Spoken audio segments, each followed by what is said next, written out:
everyone, welcome back to the channel. In this tutorial, I will show you how to join the special break event for fishing, insect catching, and bird watching in Heartopia for free.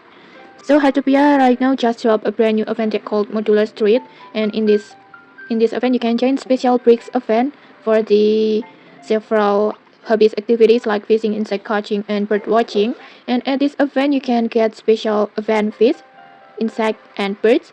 And there are actually two ways to join this special event. First, you can host your own event by using 20 bricks tickets. Like for example, in here I want to show you join the special brick face event like this, and then just tap on start, and then in here you must pay it with the 20 bricks tickets like this.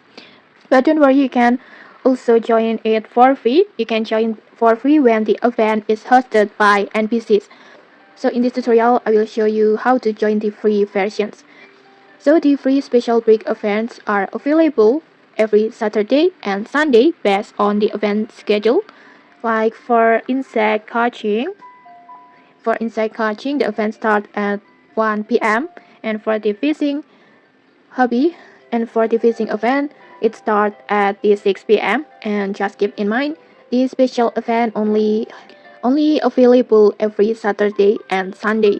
And so when the event time starts, just join it like usual, and you can start catching special fish, insect, or birds depending on the event. So don't miss the schedule if you want free rewards and special collections. And okay, that's it for this tutorial. If you found this helpful, don't forget to like, comment, and subscribe for more tutorials. Thanks for watching, and see you.